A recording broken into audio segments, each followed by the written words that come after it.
Yep, face reveal, big deal. I was not really wanting to chunk up some lazy animation or something like that for this week, so I'm just gonna do this from now on. Anyways, this week's topic on Wikipedia Wednesday, a series I'm gonna run every Wednesday from now on, or at least try to, give or take holidays and the likes. And try and represent people, history of random foods, objects, random places on Earth, pretty much anything that Wikipedia recommends to me, which, I mean, very wide area when you have stuff like the history of buffalo wings next to the death of Queen Elizabeth. So, yeah. But anyways, this week's topic will be an obscure but underappreciated Russian artist, Nicolay Paskevich. Sorry if I'm botching that pronunciation, but I'm not Russian, so, although difficult, I did manage to find quite a bit on him and his works. Very well put together, I do have to say. Have a lot of respect for a man who doesn't create abstract art. Despite that, I just wanted to say he was very underappreciated. Maybe 2,000 results on Google, barely any notoriety in museums, and his biography is completely unlisted. I had a Reddit user have to help me out with this one, which, you're digging deep if you're doing that. But despite this, he was sort of a celebrity in the USSR era of Russia. Now, mind you, he did immigrate to America, so not pure-blooded communist here. Yeah, I feel like I have to point that out, or else I'm going to lose half my viewers. Anyways, in 1907, Paskevich was born in Riga, Lavita. He enrolled in primary education in Vicksburg after his family relocated in Burles in 1914. He started attending Vicksburg Art Institute in 1922. During this period, he studied under V. Volkov, T. Indy, and renowned artist Kazimir Malevich. He was accepted into Leningrad, now St. Petersburg Academy of Art after graduating, where he trained with renowned artists like A. Roloff and Peter Vodkin. After completing his studies at the academy, he moved back to the capital of Minsk, where he worked as a freelance artist. So I guess there is hope for all you Fiverr artists out there to become people who create a masterpiece. Joking. Sorry. Anyways, he joined the Community's Art League and had a show of his works at Moscow's Trektov Gallery. Yeah, I'm not good at pronouncing these, if you can't tell. I'm American, so my English is already bad enough that I'm Texan. But after that, now I do want to point out right before we get into this, he did have dinner with Stalin, which I find absolutely hilarious. Like, you just have this random artist having dinner with the the dictator of Russia. So I don't know, it's just something that's kind of funny about that.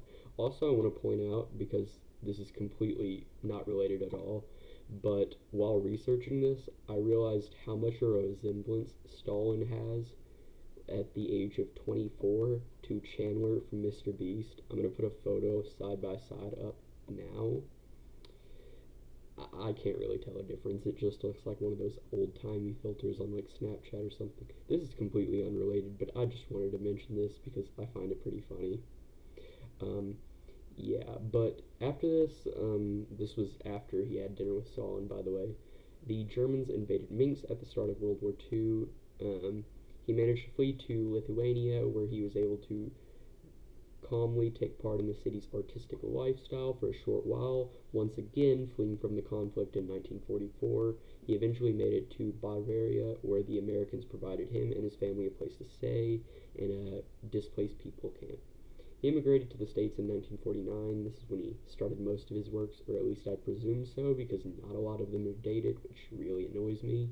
So I can't like make a timeline, MatPat style of this stuff, turn it into Five Nights at Freddy's lore. But anyways, yeah, it's honestly pretty good. Like, I do believe when he first came over here, he was sort of looking at American concepts, such as the Native Americans. He's made quite a few on those. Before that, he had a few different works that I could find. I'll put one of them up right now. It's called, like, the Remnants of War or something like that. it was difficult to find information on this piece, and I'm not even sure if he painted it because this was listed under his Lithuanian name, which pretty sure it's the same guy, but could be a different guy. He was very renowned for painting portraits of natural themes, but very expressionistic with it. Like, he painted the motion that you would capture of an object moving fast. Like in this piece titled The Conductor, he kind of blurs it to where it almost looks how you would see it while it's happening. Maybe not in a picture, but he was more of what the human eye could observe. He primarily painted in acrylics, gave an emphasis on movements of line, not really color though. He wasn't really into vibrant colors, which I think is pretty good because vibrant colors can kind of take you away from the piece unless it's like a natural piece, then it looks decent.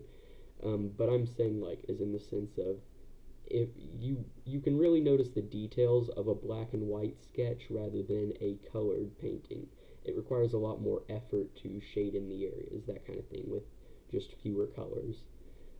He was also very impulsive with brushstrokes, it seems, like really emphasizing the impulsiveness of human movement, which I find really like naturalistic and stuff. It actually gives like an emphasis on the overall just realistic feeling of the piece.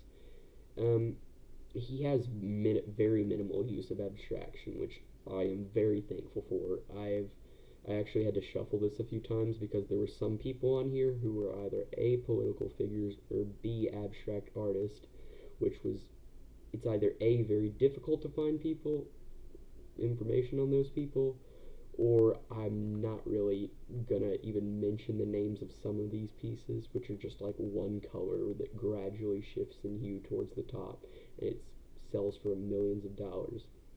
Because this guy put in his work. He worked hard on his pieces, but never really got the recognition. On my opinion, the only really thing that was sort of an enemy of him in his creation was the test of time, because when he created these pieces, it seems they were very popular. Like, they were appreciated, they were admired, they were in a few museums, actually, but it seems after that, he never really just got the recognition he deserved.